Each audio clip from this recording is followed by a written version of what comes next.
Sobat Reform, dengan adanya Permenpan terbaru ini harapannya dapat lebih memudahkan kita untuk mencapai akuntabilitas kinerja di instansi pemerintah dan juga kemudahan bagi evaluatornya juga ya Mas ya. Betul. Nah jadi ini nanti akan betul-betul mengena, agak berbeda dengan yang dulu. Kalau dulu ya siapapun unitnya bisa masuk, nanti yang beda. Semuanya dimasukin iya, kalau yang dulu ya Mas. Baik. Berarti terkait evaluasi internal ini instansi pemerintah dapat menyusun kebijakan lanjutannya ya terkait pelaksanaannya, dan juga untuk penyusunan LKE bisa juga menyesuaikan dengan kondisi yang ada di instansi pemerintah itu. Ya, jadi sejauh mana kita bisa mempertanggungjawabkan terkait dengan kinerja apa yang sudah kita laksanakan dan apa yang kita sudah capai di situ. Nah, untuk melaksanakan hal tersebut di dalam evaluasi ini kita juga akan melihat sejauh mana manajemen kinerja itu berjalan. Nah, jadi banyak yang memahami bahwa evaluasi itu adalah evaluasi lakip, yang dievaluasi hanya lakipnya gitu laporan kan, kinerjanya. hanya laporannya doang. Dulu ya Mas. Nah, sekarang kita coba memberikan pemahaman ke teman-teman semua, ke Sobat Reform semua, yang kita evaluasi ini adalah terkait juga dengan sistemnya, dari sistem akuntabilitas yang berjalan. Dan untuk bisa mempertanggungjawabkan kinerja yang sudah dicapai. Nah, jadi tadi tidak hanya laporannya, tidak hanya sistemnya, tapi juga terkait dengan apakah betul kinerja yang sudah dilaksanakan tadi, yang sudah dicapai tadi, itu bisa mempertanggungjawabkan setiap penggunaan anggaran. Nah, itu sebenarnya fungsi dari evaluasi akuntabilitas kinerja sendiri. Jadi kalau melihat dari tadi kondisi AA adalah suatu gambaran akuntabilitas kinerja yang betul-betul berkualitas, dan memang ini layak menjadi percontohan, dan memang inilah gambaran keberhasilan dari manajemen kinerja. Jadi nilainya nanti langsung di subkomponennya, bukan lagi di kriteria. Kalau dulu kan kita harus cek satu-satu gitu kan ya. Jadi aduh banyak banget kerjaannya gitu. Nah, ternyata kita bisa coba.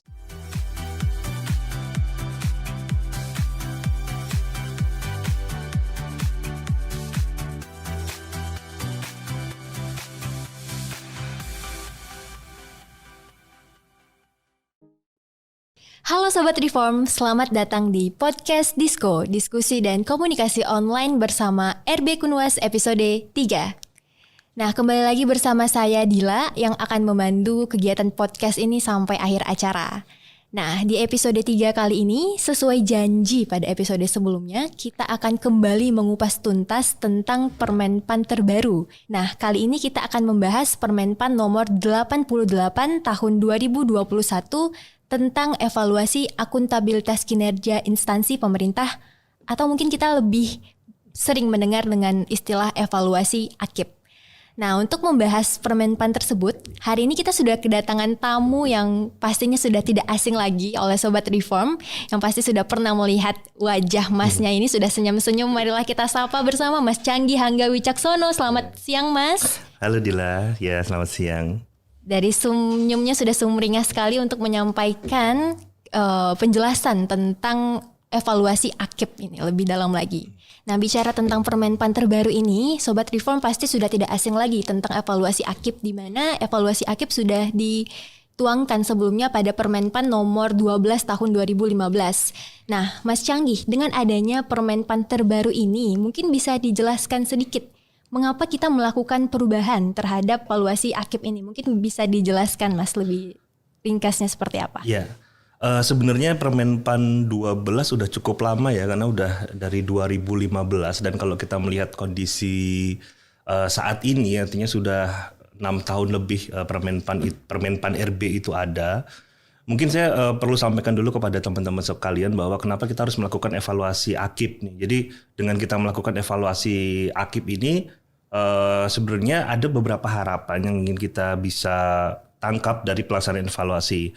Yang pertama terkait dengan akuntabilitas kinerja itu sendiri, karena akuntabilitas kinerja itu kita diharapkan bisa menggambarkan tanggung jawab. Nah, karena akuntabilitas itu kan artinya pertanggungjawaban ya. Jadi sejauh mana kita bisa mempertanggungjawabkan terkait dengan kinerja apa yang sudah kita laksanakan dan apa yang kita sudah capai di situ. Nah, untuk melaksanakan hal tersebut di dalam evaluasi ini, kita juga akan melihat sejauh mana manajemen kinerja itu berjalan di setiap instansi pemerintah. Nah, sehingga itulah perlunya evaluasi akuntabilitas kinerja ini dilaksanakan. Nah, juga kita nanti akan memastikan apakah betul setiap instansi pemerintah itu sudah dapat mencapai kinerjanya sesuai yang diharapkan. Nah, sebenarnya kalau kita bicara tentang AKIP, Kementerian Pan-RB ini sudah melakukan evaluasi dari tahun 2008. Jadi udah lebih dari 10 tahun ya, sudah lebih dari 1 dekade kita melakukan evaluasi. Dulu mungkin di tahun 2008 kita mengenal dengan evaluasi LAKIP. Nah, jadi memang awalnya evaluasi ini dilaksanakan dengan teman-teman di setiap instansi pemerintah itu menyampaikan laporan, namanya LAKIP kalau kita dulu mengenalkan. Nah, jadi banyak yang memahami bahwa evaluasi itu adalah evaluasi LAKIP, yang dievaluasi hanya LAKIP-nya gitu laporan kan, kinerjanya. hanya laporannya doang. Dulu ya Mas. Nah, sekarang kita coba memberikan pemahaman ke teman-teman semua, ke Sobat Reform semua, yang kita evaluasi ini adalah terkait juga dengan sistemnya, dari sistem akuntabilitas yang berjalan. Dan untuk bisa mempertanggungjawabkan kinerja yang sudah dicapai. Nah, jadi tadi tidak hanya laporannya, tidak hanya sistemnya, tapi juga terkait dengan apakah betul kinerja yang sudah dilaksanakan tadi, yang sudah dicapai tadi, itu bisa mempertanggungjawabkan setiap penggunaan anggaran. Nah, itu sebenarnya fungsi dari evaluasi akuntabilitas kinerja sendiri. Baik, terima kasih Mas Canggih. Kalau boleh tahu alasan lebih khususnya mengapa kita menyusun Permenpan terbaru ini, kira-kira kenapa ya? Oke. Terkait dengan Permenpan tadi yang Dila udah sebutkan tuh, Permenpan 12 tahun 2015 ya. Artinya kan namanya perkembangan zaman antara 2015 dengan sekarang di 2022 kan udah beda banget ya. Dulu handphone masih banyak yang kalau 2018 aja atau 2015 kita udah bilang jadul. Nah, kami juga berharap kita bisa menyesuaikan pedoman kita pada saat ini. Nah, jadi kalau melihat dari pedoman sebelumnya itu ada beberapa yang menganggap bahwa pedoman itu belum cukup mudah untuk dilaksanakan. Jadi belum cukup dipahami. Nah, contohnya juga di beberapa instansi pemerintah yang mengacu pedoman ini untuk dilaksanakan di instansinya itu banyak yang tidak menyusun pedomannya sendiri. Jadi masih menganggap bahwa kita keluarin pedoman nih, Permenpan RB nomor 12 tahun 2015, dan itu secara mentah-mentah digunakan oleh instansi pemerintah. Padahal sebenarnya Permenpan 12 2015 dan juga Permenpan yang sekarang, Permenpan RB nomor 88 tahun 2021 itu ditetapkan untuk digunakan secara khusus sebenarnya untuk tim penilai nasional, yaitu Menpan RB melaksanakan evaluasinya ke instansi pemerintah dan diacu secara umum oleh instansi pemerintah untuk melakukan evaluasi internal. Nah, jadi sebenarnya teman-teman dalam evaluasi internal itu harus menyusun pedomannya dulu secara teknis,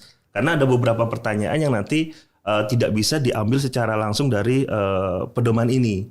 Dan kemudian yang belum masuk dalam pedoman yang lama adalah terkait dengan minimum requirement. Nah, nanti mungkin kita bisa bahas di belakang ya, lebih teknis terkait dengan minimum requirement, kira-kira gambaran seperti apa sih yang seharusnya dimunculkan agar tahapan-tahapan dalam pelaksanaan sistem AKIP itu bisa berjalan dengan baik. Dan juga kalau melihat dari tools yang lama di tahun 2015 lalu, itu kalau melihat dari lembar kerja evaluasi yang dilaksanakan, itu belum bisa mendukung secara penuh dan secara langsung dalam kita menyusun LHE. Jadi khususnya buat teman-teman evaluator di tim penilai nasional maupun di TPI, kalau melihat dari LK yang ada kok kayaknya LHE-nya kok agak sulit ya untuk disusun. Nah, itu alasan yang utama sebenarnya. Namun juga tadi saya sampaikan ada perkembangan zaman ya. Nah, itu kita perlu pedoman baru nih untuk melihat, karena ada metode, kemudian ada teknik evaluasi yang kita gunakan. Kayak contohnya kalau dulu kan, kalau kita mau ngelihat dokumen kan harus datang langsung gitu kan ke lapangan, harus lihat dokumennya seperti apa. Nah, itu sekarang kan kita bisa lewat online daring ya, dan kita bisa juga untuk filenya itu dikirim dalam bentuk soft copy. Nah, itu metode-metode seperti itu belum tergambar juga di pedoman yang lama. Dan satu lagi yang menyesuaikan perkembangan zaman, kami berharap kita bisa membuat satu aplikasi nih nantinya untuk melakukan evaluasi. Jadi kalau dulu kita evaluasi pakai kertas, kemudian beralih ke evaluasi pakai komputer tapi masih pakai ketik-ketik gitu kan. Nah kita berharap nanti dengan handphone nih kita sudah bisa melakukan evaluasi. Mimpi kita sih sebenarnya ke situ dengan pedoman ini. Kira-kira gitu sih. Baik, terima kasih Mas Canggi. Berarti Sobat Reform dengan adanya Permenpan terbaru ini harapannya dapat lebih memudahkan kita untuk mencapai akuntabilitas kinerja di instansi pemerintah dan juga kemudahan bagi evaluatornya juga ya Mas ya. Betul. Nah, di sini mungkin Sobat Reform sudah sangat penasaran Mas terkait alur pelaksanaan evaluasi AKIP itu seperti apa? Mungkin bisa dijelaskan Mas. Ya betul, makasih Dila. Nah terkait dengan alur, nah ini juga sebagai salah satu yang berbeda ya, salah satu yang kita coba lebih secara signifikan dalam sistem dalam mekanisme evaluasi ini kita coba untuk lebih urutkan, karena kalau di pedoman yang lama mungkin lebih banyak kayak pedoman-pedoman yang menggambarkan secara umum bagaimana metode yang baiknya. Nah sekarang kita coba membuat suatu alur, suatu arahan. Nah nanti saya kasih gambar di sini. Jadi kira-kira apa sih yang harus dilaksanakan sebelum evaluasi itu dilaksanakan gitu, evaluasi itu dijalankan. Jadi yang pertama itu adalah perumusan tujuan evaluasi. Jadi di dalam kebijakan yang baru ini kita coba lebih sistematikan alurnya agar teman-teman juga dalam mengacu secara umum itu mudah memahami. Jadi contohnya seperti di sini dalam pedoman ini yang pertama terkait dengan perumusan tujuan evaluasi. Walaupun di dalamnya kita sudah coba memetakan ada 5 tujuan evaluasi ya, memperoleh informasi, menilai tingkat implementasi, kemudian menilai tingkat akuntabilitas, memberikan saran dan perbaikan, memonitor tindak lanjut, itu kan hal-hal yang umum. Namun untuk teman-teman yang mengacu ke pedoman ini nanti pada saat menyusun pedoman internal itu bisa menggunakan secara umum ini dan bisa menambahkan. Artinya disesuaikan juga dengan kebutuhan evaluasi untuk apa. Itu pertama tuh. Jadi banyak hal yang kadang-kadang kita tidak terlalu mengindahkan tujuan. Padahal tujuan itu penting. Untuk apa sih evaluasi dilakukan? Jadi nggak sekedar mohon maaf nih pada para sobat reform ya, karena yang penting evaluasi karena disuruh sama Menpan gitu kan, sehingga kita melaksanakan. Nah kadang-kadang belum mengerti, belum memahami. Nah kita coba mendalami. Ini juga kalau di RB namanya internalisasi kan, agar teman-teman bisa mengetahui saya melakukan ini dengan tujuan untuk melaksanakan evaluasi agar tadi bisa mempertanggungjawabkan kinerja. Nah jadi satu tujuannya dulu. Yang kedua penentuan ruang lingkup. Jadi setelah kita tahu tujuan evaluasi apa, nah kemudian ruang lingkupnya yang akan dievaluasi itu apa saja, nah itu kita tentukan juga. Yang ketiga kemudian setelah kita tahu ruang lingkup mana yang mau kita evaluasi, yang ketiga adalah perancangan. Nah jadi kita merancang nih desain evaluasinya seperti apa, mau menggunakan metodologinya, kemudian teknik evaluasinya seperti apa, nanti kita tuangkan di sini. Jadi seolah kayak istilahnya persiapan untuk kita melakukan evaluasi, dan itu kami berharap juga ini didukung dengan kebijakan teknis di internal. Nah sehingga betul-betul bukan hanya menyadur tapi juga diinternalisasi dengan baik. Nah metodologi yang digunakan pun kami juga ada beberapa saran di dalam pedoman ini. Yang paling utama yaitu metodologi yang pragmatis, artinya lebih kepada praktisnya seperti apa dilaksanakan, kemudian nanti dari sisi kegunaannya. Jadi bukan berarti ada banyak sekali metodologi kita pakai semua, tapi nanti justru kita tidak berkualitas dalam melakukan evaluasi. Nah ini yang kita perlu pilih-pilih sehingga mana yang lebih tepat dengan kita.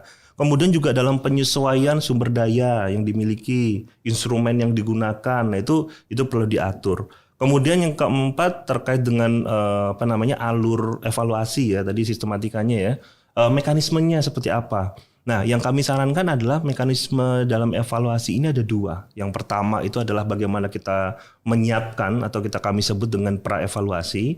Dan yang kedua adalah bagaimana kita melaksanakan. Nah, ini jadi pelaksanaannya seperti apa. Itu perlu juga disusun. Pra-evaluasi yang selama ini agak ketinggalan adalah bagaimana kita melihat tindak lanjut.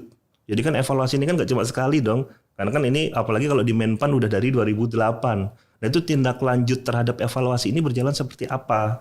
Nah itu kita lakukan pra-evaluasi sehingga pada saat nanti kita melakukan evaluasi secara teknis itu tidak seolah-olah baru atau terkendala. Nah yang terakhir adalah pelaporan. Jadi pelaporan dan komunikasi ke hasil pelaporan itu. Dan saya juga mohon maaf untuk sobat reform semua mungkin yang ada di instansi pemerintah, karena untuk evaluasi tahun sebelumnya jadi tahun 2021 itu kita belum memberikan laporan kepada teman-teman semua, kepada IP yang lain. Jadi nanti mudah-mudahan kalau nggak salah sudah dijadwalkan di awal Maret kita akan menyampaikan laporan hasil evaluasi AKIP, laporan hasil evaluasi AKIP kepada seluruh kementerian, lembaga, provinsi maupun pemerintah daerah. Jadi mudah-mudahan bisa dilaksanakan dengan baik. Dan itu bentuk dari yang nomor 5 ini. Jadi bagaimana kita melaporkan, membuat laporannya dalam bentuk kalau kita biasanya nyebutnya LHE ya, laporan hasil evaluasi, dan menginformasikan. Nah itu fungsi dari mekanisme yang kelima. Gitu. Baik Mas, terkait Permenpan 88 tahun 2021 ini sebenarnya mengatur evaluasi AKIP di pusat atau juga mengatur evaluasi di instansi pemerintah? Oke, nah, ini pertanyaan bagus nih. Jadi khusus Permenpan RB nomor 88 ini ya, jadi di tahun 2021 lalu sampai dengan 2021 lalu kami juga khususnya di bagian perumusan kebijakan. Nah, memang ada beberapa kemarin pendapat apakah kita perlu mengatur secara teknis sampai ke daerah atau tidak. Nah, ternyata memang kami putuskan untuk hanya membuat kebijakan di level umum.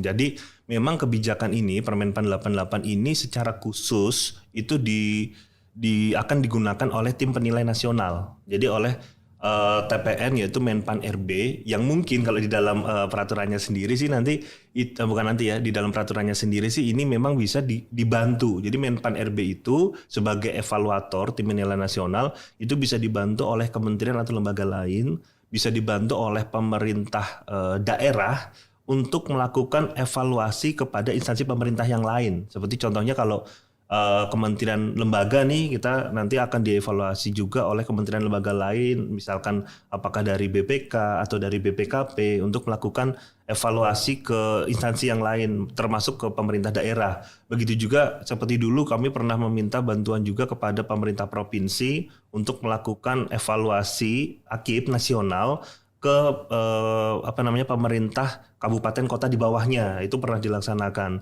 Jadi kalau untuk kepentingan tim penilai nasional, pedoman ini memang secara khusus kita akan gunakan untuk ke sana. Jadi seperti dalam secara teknis ya lembar kerja evaluasi yang kami gunakan. Nah itu yang ada di contoh di lampiran kedua itu memang hanya bisa digunakan untuk penilaian level nasional. Nah, untuk penilaian atau untuk evaluasi AKIP internal sendiri, nah itu memang di dalam Permenpan ini kami juga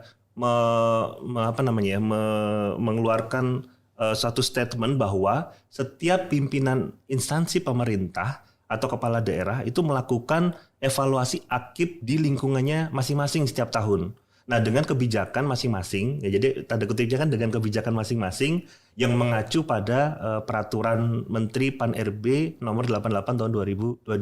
Jadi artinya instansi pemerintah pun juga melakukan evaluasi AKIP internalnya tadi yang juga masuk dalam komponen, kemudian membuat pedomannya sendiri mengacu ke sini dan terutama khususnya secara teknis tadi. Jadi bagaimana metodenya, mekanismenya, kemudian toolsnya seperti apa, sampai ke apakah LKE-nya nanti akan digunakan, karena kalau pakai lembar kerja evaluasi yang ada dalam Permenpan ini perlu dulu ada penyesuaian agar bisa itu digunakan secara langsung di level internal.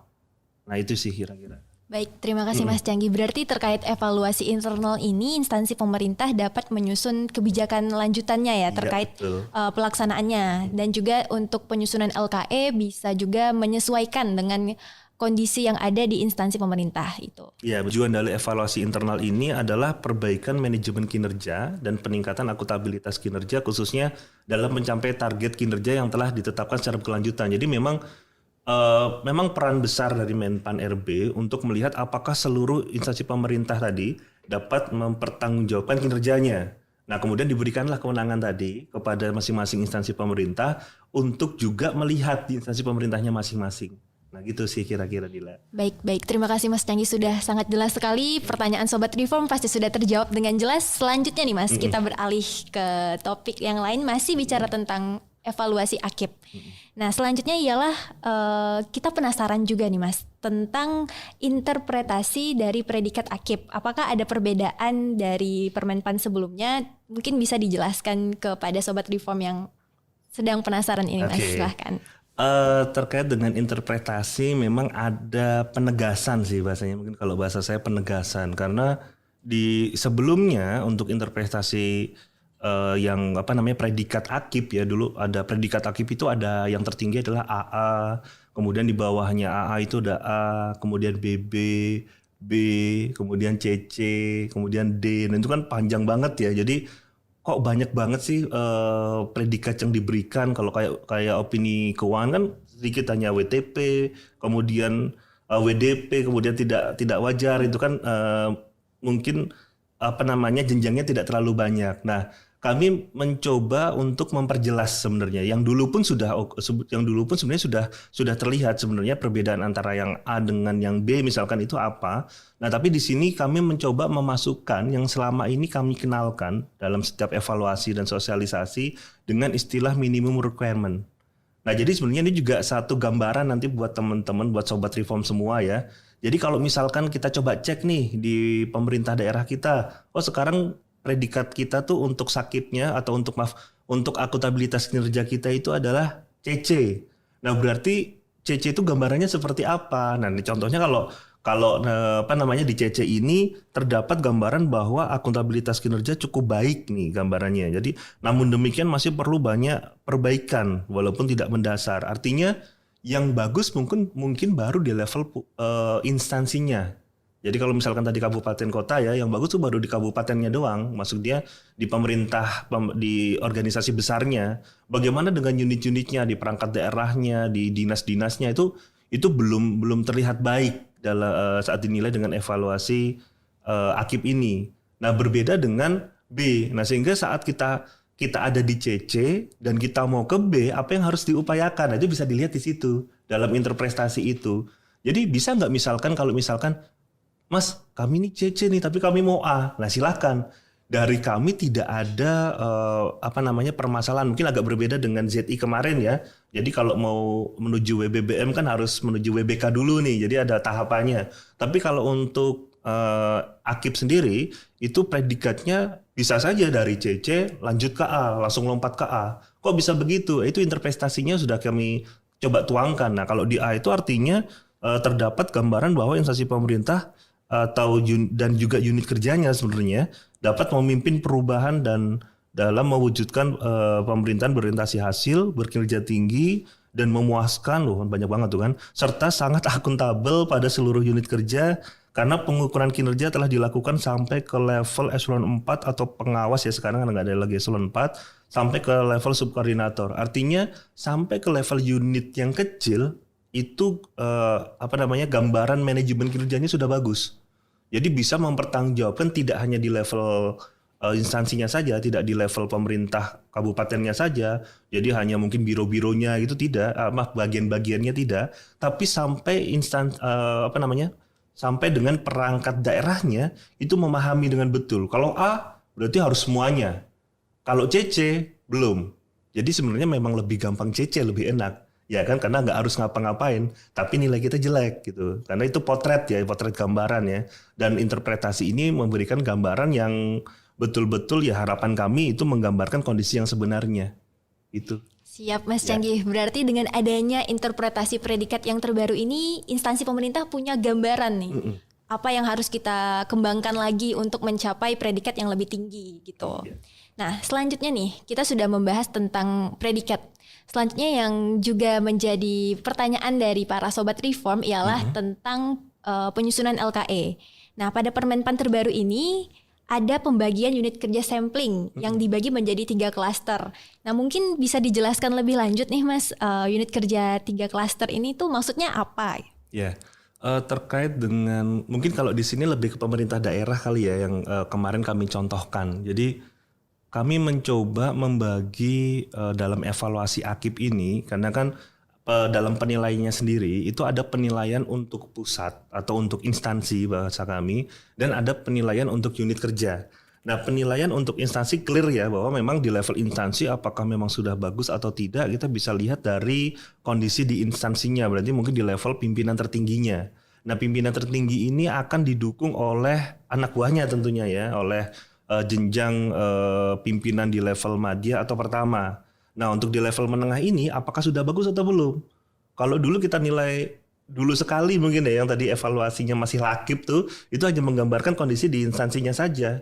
Nah sesuai dengan perkembangan zaman kita coba dalami lagi, ternyata yang luarnya bagus belum tentu dalamnya kan bagus. Nah dengan pendalaman itu kami mencoba untuk lebih secara konkret menggambarkan akuntabilitas tadi, akuntabilitas kinerja khususnya. Nah kalau melihat dari objek evaluasi yang kita lakukan, karena banyak juga di level middle tadi ya, di level menengah tadi jenjangnya juga banyak. Kemudian ternyata kalau kita coba petakan, ada perangkat daerah khususnya kalau di daerah, dan juga ada kalau di pusat itu ada kalau di kementerian ada dirjen, ada deputi, kalau di lembaga atau di badan juga ada deputi, ada direktur. Nah itu apakah mereka betul-betul mendukung kinerja utama, sehingga kita coba bagi 3. Yang pertama untuk unit yang pertama itu adalah klaster unit utamanya. Jadi memang betul-betul kinerjanya itu mendukung secara langsung kinerja dari pimpinan organisasi. Yang kedua itu adalah klaster untuk unit pendukung. Jadi dia mendukung tapi secara tidak langsung ya, namanya unit pendukung gitu kan. Dan yang ketiga ini mungkin ada tapi mungkin tidak secara langsung atau bahkan mungkin tidak mendukung untuk capaian kinerja utamanya. Tapi dia tetap diperlukan. Nah, ini adalah unit klaster tambahan. Nah, jadi kami mencoba untuk menilai dari 3 klaster ini. Nah, sistematikanya pada saat penilaian secara teknis, kita akan melihat bagaimana kualitas dari unit kerja dari klaster utama dulu. Karena kalau, mohon maaf nih Dil, klaster utamanya aja nggak bagus, ngapain kita lihat yang pendukung kan gitu kan. Jadi itu yang kita lakukan saat ini. Begitu juga nanti, unit utamanya, klaster utamanya sudah bagus. Kemudian pendukungnya juga sudah bagus, nah baru kita masuk ke yang tambahan. Jadi kami berharap untuk yang tadi predikat A, untuk yang predikatnya A, itu memang betul-betul dari ketiga tipe unit ini sudah bagus. Dan kami kalau di perangkat daerah nanti mungkin akan ditampilkan dari klaster utama itu yang pendukung itu adalah yang masuk dalam kalau di daerah perangkat daerah untuk urusan dasar. Jadi urusan dasar itu memang ya harus, karena kalau Pak Presiden melihat urusan dasarnya aja kayak contohnya pendidikan, kesehatan belum bagus, ya berarti kan sebenarnya pemerintahannya belum berjalan dengan baik karena PR-nya masih banyak banget. Yang kedua, kalau memang dari urusan urusan dasar yang kemudian masuk ke kinerja utamanya udah bagus, kita akan masuk ke yang pendukung. Pendukung itu seperti tenaga kerja, terkait dengan pangan, pertanahan, terkait dengan penanaman modal. Nah itu yang menjadi klaster pendukungnya. Dan baru yang tambahan kalau di daerah kita sudah tetapkan tuh bisa jadi seperti rumah sakit, kecamatan, kemudian keuangan, persandian, itu di daerah clear sih sebenarnya. Nah sekarang mungkin ada pertanyaan juga, Pak, kalau misalkan perangkat daerahnya gabung-gabung nih, jadi antara pendidikan dan kebudayaan, ya tentunya kita ambil yang utamanya ya pendidikannya. Karena bukan berarti dipisah, tetap pendidikan dan kebudayaan itu nanti akan masuk menjadi klaster yang utama. Nah itu untuk daerah. Bagaimana untuk yang di pusat? Nah untuk di pusat karena keanekaragaman dalam pembagian unit kerja itu berbeda-beda di setiap kementerian dan lembaga, maka itu nanti akan dilimpahkan ke tim evaluatornya masing-masing. Jadi tetap nanti akan dipisahkan ke dalam 3 tadi unitnya, mana yang akan masuk unit utama, mana yang akan nanti dinilai untuk unit pendukung, dan mana yang akan masuk ke unit tambahan. Nah jadi ini nanti akan betul-betul mengena, agak berbeda dengan yang dulu. Kalau dulu ya siapapun unitnya bisa masuk, nah itu yang beda. Semuanya dimasukin kalau yang dulu ya Mas. Baik. Baik, terima kasih Mas Canggih. Berarti di sini kita ada 3 klaster, yaitu klaster utama, klaster pendukung, dan juga klaster tambahan. Di mana untuk Pemda sudah ditetapkan unit kerja mana saja yang masuk ke 3 klaster tersebut. Dan untuk pusat itu nanti akan didiskusikan lagi atau dikoordinasikan lagi bersama tim evaluatornya. Iya. Baik, terima kasih Mas Canggih. Ya. Kita masih mengulik lagi nih Mas. Masih ada ya? Oke, siap. Masih ada. Masih semangat nggak Mas? Oh masih dong. Oke. Semakin dalam diskusi kita pada hari ini, semakin semangat juga Sobat Reform menyaksikan dari manapun teman-teman berada. Baik. Selanjutnya Mas, pada Permenpan terbaru ini, Permenpan 88 tahun 2021, terdapat perubahan yang kita temukan, di mana sebelumnya ada 5 komponen dalam penilaian. Yeah. Nah, pada Permenpan terbaru ini ternyata ada satu komponen yang dihilangkan. Nah, mungkin boleh di-spill ke kita-kita nih Mas, apa sebenarnya komponen yang dihilangkan dan alasannya mengapa kita melakukan perubahan pada penilaian komponen tersebut? Di awal kita sudah sempat bahas ya bahwa dalam laporan akuntabilitas, laporan hasil evaluasi kami maksudnya, laporan evaluasi yang nanti akan menggunakan Permenpan yang baru ini tidak ada lagi kami menyampaikan terkait dengan capaian. Kenapa? Karena di dalam komponennya kami sudah hilangkan. Kenapa itu dihilangkan? Karena capaian kinerja ini harapannya nanti ini akan sudah dimasukkan dalam penilaian evaluasi reformasi birokrasi. Jadi setiap outcome, capaian-capaian nanti akan masuk di dalam penilaian atau di dalam evaluasi reformasi birokrasi. Kemudian kalau kita melihat mungkin nanti akan muncul di gambar nih. Jadi di dalam bobot, dalam pembagian komponen yang ada di evaluasi akuntabilitas kinerja ini jadi tinggal 4. Nah jadi yang tadinya masuk dalam penilaian capaian kinerja itu kan masih ada 20 poin. Nah 20 poin ini kemudian dilimpahkan, dibagi kepada pengukuran kinerja, pelaporan dan evaluasi internal tadi. Nah untuk perencanaan kinerja sebenarnya masih sama seperti tahun lalu, yaitu 30 poin. Nah sekarang yang kita naikkan adalah pengukuran kinerja. Pengukuran kinerja di sini kita tambahkan 5 poin dari yang tadinya 25 menjadi 30. Kenapa? Karena pengukuran kinerja kami anggap untuk mulai tahun 2022 ini menjadi hal yang penting lagi. Jadi kita kalau dulu yang paling besar adalah perencanaan. Nah, sekarang kita sudah masuk di pengukurannya. Jadi perencanaan dengan pengukuran akan memiliki bobot penilaian yang sama. Nah, kemudian yang kita naikkan juga adalah di pelaporan kinerja yang tadinya 10 poin kita tambah menjadi 15 tambah 5 poin. Dan untuk evaluasi karena tadi evaluasi internal itu perannya cukup besar. Nah, sehingga kita tambahkan 10 poin di sini. Jadi betul-betul kami berharap teman-teman tim penilai internal ya khususnya untuk evaluasi AKIP ini nanti akan betul-betul memberikan tidak hanya melakukan penilaian tapi juga memberikan pembinaan dalam pelaksanaan sistem akuntabilitas kinerja instansi pemerintah ini sendiri. Nah kemudian kalau kita bahas di masing-masing komponen nih Dil, di bobotnya kami membagi setiap komponen itu dalam 3 hal besar. Yang pertama itu adalah keberadaan. Jadi saat kita menilai perencanaannya, kita menilai pengukurannya, kita menilai pelaporannya, kemudian kita menilai evaluasi internalnya, evaluasi AKIP internalnya, itu kita akan melihat keberadaannya dulu. Nah, keberadaan ini memiliki porsi 20% dari total bobot yang ada di masing-masing tadi. Jadi 20% ini baru melihat apakah barangnya gitu ada atau tidak. Karena kalau kita mau melihat secara langsung kualitasnya, kalau barangnya nggak ada kayak gelas ini contohnya. Gelasnya bagus ya, gelasnya mana kan nggak kelihatan. Gelasnya harus ada dulu. Nah ini yang pertama kita lihat adalah keberadaannya. Nah pertanyaannya yang agak berbeda dengan sebelumnya, keberadaan ini betul-betul hanya keberadaan walaupun mungkin bentuknya belum formal. Nah formalitas itu nanti akan sudah dimasukkan ke dalam kualitas, menggambarkan kualitas. Nah kualitas sendiri bobotnya adalah 30%. Nah dari 30% ini nanti akan dilihat kualitas dari yang ada tadi. Jadi kalau keberadaannya aja belum maksimal, maka nilai kualitasnya pun juga akan menurun kan, akan tidak maksimal sesuai dengan keberadaannya tadi.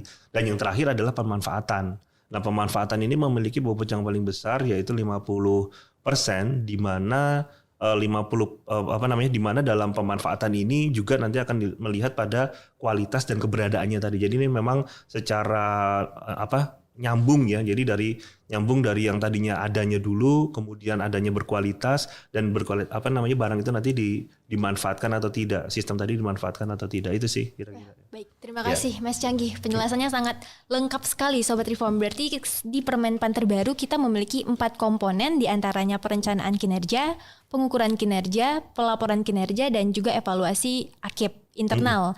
Nah selanjutnya kita membaginya terhadap 3 subkomponen di mana adanya keberadaan, kualitas, dan juga pemanfaatan. Mungkin sedikit Mas Canggih bisa dijelaskan kepada kita terkait bagaimana penilaian AKIP pada subkomponen. Mungkin bisa dijelaskan pada satu komponen saja. Oke. Ya, jadi mungkin secara sistematika ya, secara teknis dalam kita melakukan penilaian dari lembar kerja evaluasi yang baru ini, kita tidak lagi kalau untuk di level nasional nanti, kita tidak lagi melakukan penilaian di setiap kriteria, tapi kita melakukan penilaiannya itu justru di subkomponen. Nah, kriteria ini nanti akan dijadikan sebagai acuan, dijadikan pertimbangan. Kita harus menilai dulu, kita akan menganalisis dari kriteria-kriteria yang ada, kemudian nanti penilaiannya ada di subkomponen. Nah, seperti gambar yang ini akan disampaikan. Jadi dari gambar ini kita bisa lihat bahwa dari masing-masing subkomponen itu akan ada bobotnya tadi kan. Jadi saat membagi dari perencanaan tadi ada ada keberadaan, ada kualitas, dan ada pemanfaatan. Nah, dari keberadaan tadi di setiap komponen itu nanti akan dijelaskan keberadaannya apa yang dimaksudkan. Kemudian kualitasnya apa? Contohnya di perencanaan itu ada dokumen perencanaannya sudah ada kan belum tentu formal kan, yang penting kan ada dulu. Kemudian kalau dari kualitas, dokumen perencanaannya telah memenuhi standar, itu kualitasnya. Kemudian dari pemanfaatannya, perencanaan kinerja ini telah dimanfaatkan untuk mewujudkan hasil yang berkesinambungan. Nah, itu bahasa-bahasa yang akan kita gunakan untuk melakukan penilaian. Nah, berdasarkan guidance dari subkomponen itu, nanti masing-masing subkomponen akan ada kriterianya. Nah, contohnya kalau di kinerja dari dokumen perencanaan kinerja telah tersedia, berarti dari keberadaan nih ada kriteria apakah terdapat pedoman teknis perencanaan, apakah ada dokumen perencanaan tahunan, perencanaan jangka menengah, jangka panjang. Nah, itu apakah keberadaannya sudah ada belum? Nah, dari kriteria ini nanti akan dapat digunakan untuk menganalisis nilai yang akan kita berikan. Jadi nilainya nanti langsung di subkomponennya, bukan lagi di kriteria. Kalau dulu kan kita harus cek satu-satu gitu kan ya. Jadi banyak banget kerjaannya gitu. Nah, ternyata kita bisa coba sederhanakan gitu. Baik, berarti kita melakukan penilaian pada subkomponennya saja, Mas. Betul. Nah, mungkin boleh dijelaskan lebih lanjut lagi nih, Mas, karena kita sudah menyinggung sedikit tentang penilaiannya. Mungkin bisa dijelaskan teknis pengisian penilaian pada LKE-nya seperti apa? Baik. Nah, dalam teknis penilaian di LKE terutama dalam kita memilih nilai ya. Jadi kita mencoba mendekatkan seperti interpretasi nilai tadi. Di interpretasi tadi kan ada AA, ada A. Nah, kami mencoba dari tim penyusun ini mencoba pada saat kita menilai itu nilainya udah nggak seperti dulu. Kalau dulu kan ada nilai A, B, C, dan E sederhana. Nah, sekarang kita mencoba mendekatkan. Jadi nilainya betul-betul kalau kita gambarkan, kalau perencanaannya keberadaannya sudah bagus, luar biasa, itu berarti nilainya AA. Nah, AA itu artinya ya sama tadi interpretasinya, berarti memang kondisi tertinggi dari satu predikat itu AA. Berikutnya ada A, ada BB, dan sebagainya. Nah, ada dua hal yang mungkin nanti perlu dipahami oleh teman-teman Sobat Reform semua ya. Jadi yang dalam subkomponen ini yang terutama adalah untuk keberadaan dan untuk kualitas dan pemanfaatan.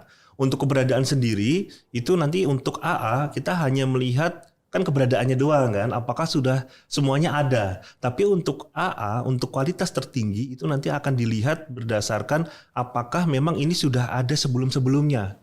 Kami beri batasan 5 tahun terakhir nih. Jadi kalau 5 tahun terakhir memang sudah ada, sudah bagus, maka layak untuk dinilai AA di setiap penilaiannya. Kalau misalkan baru ada tapi baru 1 tahun terakhir itu berarti A. Kemudian kalau sudah ada tapi ya baru mulai gitu kan, baru ada sekarang baru dibikin, itu kami interpretasikan ke BB. Dan kalau misalkan belum 100% ya itu nanti akan turun dari B ke CC ke D dan seterusnya. Nah, untuk khusus yang di kualitas dan pemanfaatan ini sama, itu untuk yang AA tidak hanya 100% terpenuhi, tapi juga akan melihat apakah memang yang mereka laksanakan, yang dilaksanakan tadi dalam manajemen kinerja itu sudah layak untuk menjadi percontohan atau tidak. Kalau layak untuk menjadi percontohan, maksudnya bisa digunakan untuk dari instansi lain, nah itu layak AA. Jadi layak jadi percontohan.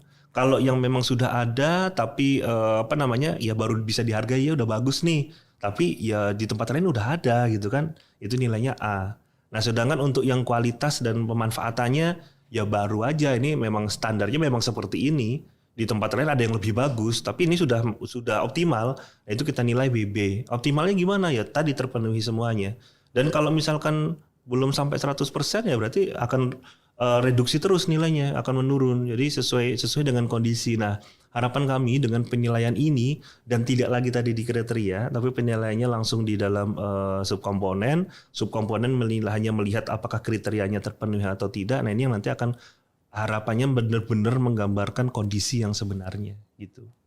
Baik. Terima kasih Mas Canggi atas penjelasannya. Berarti di LKE terbaru ini kita lebih melihat pada pelaksanaan subkomponennya ya, dari keberadaan, lalu kualitas dan pemanfaatannya.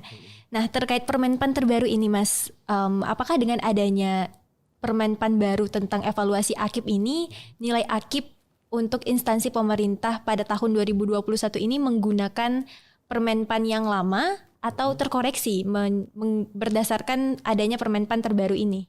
Oke, baik. Untuk evaluasi tahun 2021 sebenarnya kita akan pasti menggunakan seperti saya sampaikan ya di sebelumnya, untuk evaluasi tahun 2021 kita tetap pakai Permenpan yang lama ya.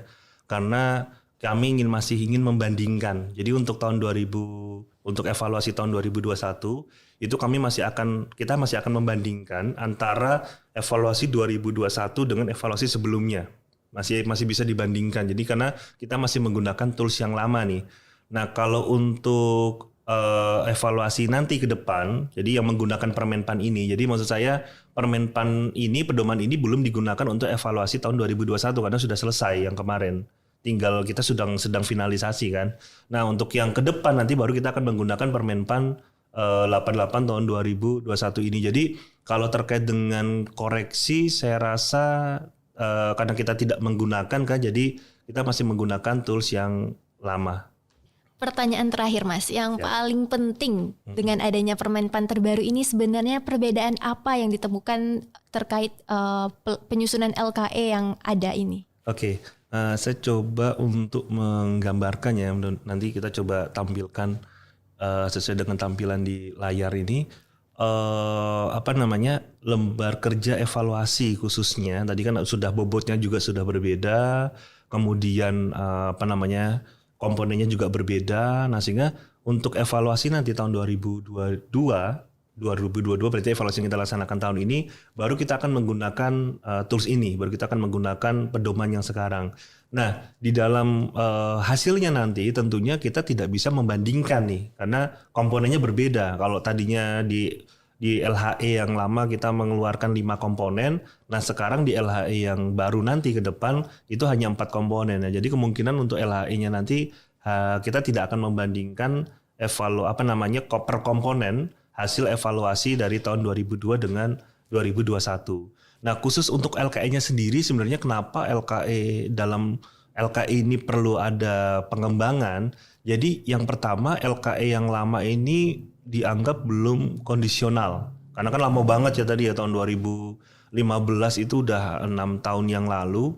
Dan dimana kalau pada saat LKE itu kita susun, kemudian kita tuangkan ke LHE, terlalu rigid dan banyak sekali kesulitan-kesulitan bagi evaluator untuk menuangkan secara umum. Karena harapan kami dalam laporan hasil evaluasi ini bukan hal-hal yang kecil-kecil tadi, bukan hal-hal yang sifatnya teknis, tapi memang hal-hal yang strategis, karena penyampaiannya adalah oleh pimpinan di Kementerian Pan-RB kepada pimpinan di masing-masing instansi pemerintah. Nah itu kita coba kondisikan, dan kita sudah kondisikan untuk LKE yang sekarang ini sudah lebih kondisional. Nah kemudian untuk pengisian, yang dulu kalau mungkin Dila dan teman-teman juga sudah mencoba mengisi, bahkan Sobat Reform juga banyak yang menggunakan pedoman yang menyesuaikan, kita menilainya di kriteria. Itu butuh waktu lama untuk mengisi, kemudian memberikan catatan, kemudian juga harus melihat satu-satu dokumen karena nilainya adalah per kriteria. Nah sekarang kita coba tadi sederhanakan, jadi penilaiannya langsung di subkomponennya, dan kita hanya memberikan catatan-catatan temuan yang memang untuk perbaikan tadi. Kemudian untuk LKE belum memuat belum memuat gambaran minimum requirement yang tadi saya sampaikan melalui predikat ya, interpretasi tadi. Jadi dulu masih menggambarkan memang per komponen dari sistem akuntabilitas secara urut. Jadi dari perencanaannya, pengukurannya, itu masih secara urut, konsepnya seperti itu. Yang sekarang kita coba lebih dekatkan pada sisi outcome. Jadi kalau melihat dari tadi kondisi AA adalah suatu gambaran akuntabilitas kinerja yang betul-betul berkualitas dan memang ini layak menjadi percontohan dan memang inilah gambaran keberhasilan dari manajemen kinerja yang ada. Nah itu sih kira-kira. Baiklah Sobat Reform, tak disangka kita sudah berada di penghujung podcast Disko episode 3 pada hari ini. Nah, izinkan saya untuk menyampaikan sedikit kesimpulan dari pembahasan kita yang sangat detail sekali bersama Mas Canggih, yaitu dengan adanya Permenpan baru tentang evaluasi AKIP ini diharapkan kita dapat menilai sejauh mana implementasi dari manajemen kinerja yang dilakukan oleh instansi pemerintah. Untuk menilai hal itu, kita melakukan beberapa perubahan pada cara penilaian dan juga pedoman sebagai acuan oleh evaluator dalam penilaian kinerja instansi pemerintah. Nah, baiklah Sobat Reform, mungkin sebelum ditutup, ada yang ingin menyampaikan sesuatu nih dari Mas Canggih yang wajahnya mungkin sudah tidak asing lagi. Mungkin Mas, kalau misalnya Sobat Reform ingin mendownload Permenpan terbaru ini, bisa didownload di mana ya Mas ya? Nah, teman-teman dapat mendownload Permenpan RB nomor 88 tahun 2022 ini di jdih.menpan.go.id. Baik, terima kasih Mas Canggih atas informasinya. Nah, Sobat Reform, ada tambahan juga untuk Sobat Reform yang ingin mengetahui penjelasan tentang Permenpan lainnya, Permenpan baru lainnya masih akan ada di episode lanjutan kita. Terus pantengin sosial media kita di Kementerian Pan RB dan juga RB Kunwas, karena kita akan selalu update informasi terbaru terkait kebijakan dari Kementerian Pan RB. Saya Dila pamit undur diri dan bersama kita bangga melayani bangsa.